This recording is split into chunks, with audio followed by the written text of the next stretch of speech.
안녕하세요. 대단히 반갑습니다. 그림만 잔영TV 이종수입니다. 이번 시간은 1068번째 시간으로 영원과 하루라는 글을 읽어드리겠습니다. 영원과 하루. 리안 최하진. 2007년쯤에 처음 블로그를 시작하면서 PC 화면의 대표 사진을 골랐다. 바로 테오 앙겔로폴로스의 영원과 하루 1998에서 시인 알렉산드가 안개 낀 해변을 걷는 장면이다. 그래서 앙겔로폴로스는 내게 각별했고 영원과 하루는 왜 블로그를 하는가란 물음에 답할 수 있는 표지석과 같은 작품이다. 지금도 꿈을 잃지 않았듯 PC 화면에는 안개가 자욱한 해변을 거니는 나를 닮은 한 시인의 모습이 보인다. 영원과 하루보다 10년 앞서 연출한 안개 속 풍경은 앞서 말한 사진의 숨은 얘기를 해주는 듯하다. 죽음을 앞둔 시인과 똑같은 이름을 가진 어린 소년이 나온다. 막막한 현실은 뿌연 안개이지만 안개 속에 희미하게 비치는 풍경이라는 꿈을 바라보는 소년 알렉산더.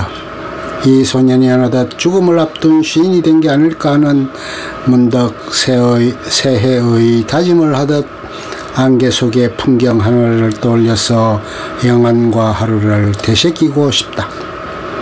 는 생각을 했다. 왜 지금껏 앙겔로폴로스에게 무심했을까를 되뇌며 하나씩 챙겨보려 한다. 두 작품 사이에 있는 율리시스의 시선, 1995도 다시 보고 싶고 영원과 하루 다음에 나온 작품들도 빠짐없이 이 그리스 출신의 예술가가 2012년 저 세상으로 간지도 몰랐다. 어느덧 30년이 돼가는 옛날 영화를 다시 챙겨보는 까닭은 뭘까? 영화를 통해 타임머신이라도 타고 싶어서. 지금 보면 이미 봤다고 여겨지는 장면은 많지 않다. 이런 이야기였나 싶게 거의 처음 보는 듯하다. 기억력의 한계는 때로 쓸모가 있는 듯. 난 지금 어디로 가고 있는 거지? 독일에 있는 아버지 얼굴도 모르는 아버지를 찾아 떠나는 불라, 타냐 파라올로그와 알렉산드, 미칼리스 제케의 험난한 여정이 시작된다. 사진이 있는 것도 아니고 무작정 독일행 기차에 오른 남매지만 마침내 국경을 넘는다. 지리적으로 그리스에서 출발했다면 발칸반도의 여러 나라와 오스트리아를 지나야 독일에 이를 수 있다. 남매가 이런 곳은 아마 독일이 아닐 테지만 어쨌건 독일이라고 믿는 데에 도착했다. 반쯤 꿈이 이루어진 셈이다. 무섭지 않니? 아니, 안 무서워. 처음과 끝을 장식한 남매의 대화 속에 이미 삶을 향한 도전과 용기가 서려있다. 이미 남매는 어디로 가고 있는지 안다. 영원과 하루의 시인 같은 나자조차 모르는 곳을. 손목만 남은 손조각이 바다에서 모습을 드러낸다. 이윽고 헬기가 데려간다. 까닭도 모른 채 끌려다니다 느닷없이 버려진 말이 서서히 죽어가는 장면. 더는 연기할 수 없어서 무대의상을 바닷가에 늘어놓은 얼씬연스러운 풍경. 눈이 내렸다고 밖으로 나와 아무런 움직임도 없이 서 있는 사람들. 세상이 멈춘 듯하다. 이렇듯 앙겔폴로스가 보여주는 영상은 낯설다. 인과관계를 따지지 않고 툭 던지듯 보여준다. 보고 느끼라고 한다. 많은 상징과 은유가 넘쳐난다. 정서는 어렴풋이 느껴지지만 속 깊은 의도를 헤아릴 길 없다. 다시 지금 어디로 가고 있는 건지라고 물으면 돌아오면 풀리지 않을 알레고리는 없다. 쓰러진 말처럼 멈추기도 하면서 잃어버린 손조각을 찾기도 하면서 한 곳으로 걷는 배우들처럼 삶은 흘러간다. 아니, 영혼을 향해 이어져 있다.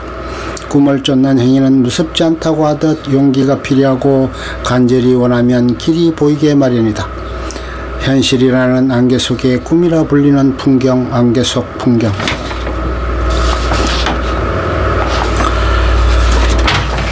영원과 하루.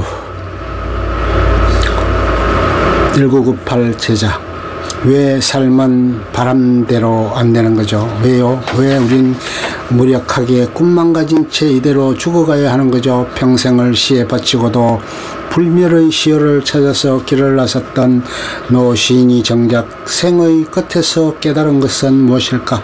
지금 우리에게 가장 중요한 단어를 골랐을 때 그 단어 속에서 우리 삶이 고스란히 담겨 있다. 사랑은 기다려주지 않는다. 존재하는 시간을 3일의 시간으로 보내고 난 후 알렉산더처럼 생의 막다른 골목에 서서 보면 매 순간이 결국 삶의 최정상이었던 것일까? 안개자욱한 테살로니카기에서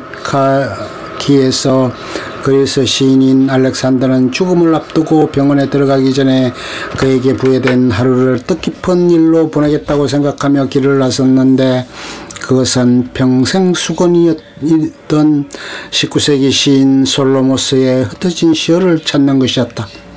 길을 나서기 위해 짐을 정리하다가 우연히 30년 전에 아내 안나가 쓴 편지를 발견하면서 과거와 현실, 환상과 기억이 서로 교차하는 가운데 그 편지는 그를 젊은 날 눈부시게 아름다웠던 하루로 데려간다. 그곳에서 그는 자신의 삶에 갇혀 평생 아내를 외롭게 했다는 사실을 깨닫게 되고 자신이 스스로 정상에 빠져 가까운 사람을 외롭게 한 것을 뒤늦게나마 후회하게 된다. 그리스의 가장 유명한 시인으로 세상 모든 이들에게 위안이 되는 시를 썼지만 정작 가장 가까운 곳에 있는 이에게는 아무런 위로가 되지 못했던 시어들은 허공으로 흩어져 사랑하는 이들과 보낸 시간이 가장 아름다운 시여이며 시라는 것을 비로소 알게 된다. 알렉산더는 여행 중에 만난 알바니아 난민 소년을 통해 솔로모스의 시어를 찾게 되는데 그가 찾은 것은 솔로모스의 시어가 아닌 무심했던 자신의 삶에 대한 성찰이다. 소년과 노 시인이 주고받는 아름다운 그리스 시어들 코폴라, 세니티스, 아르가디니는 알렉산더의 삶을 그대로 보여준다. 코폴라는 작은 꽃을 뜻하면서 어머니 품에 안긴 감정상태란 뜻이다. 즉 사랑이다.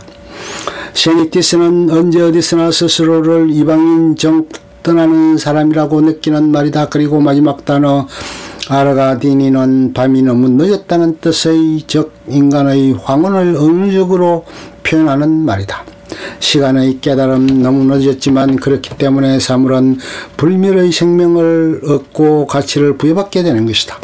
순간은 가장 길고 아득한 시간으로 늦은 사랑을 깨닫는 순간 그것은 영혼을 획득하고 알렉산더 생의 가장 특별한 시간으로 존재하게 되었다. 영혼과 하루는 삶에 대한 철학적 성찰과 오래도록 기나긴 예술의 그림자를 쫓아다니다 정작 중요한 것을 놓쳐버렸을지도 모를 테오도로스 앙겔폴로스 감독의 고백으로 보기도 한다. 또한 우리의 모습이기도 하고. 끝.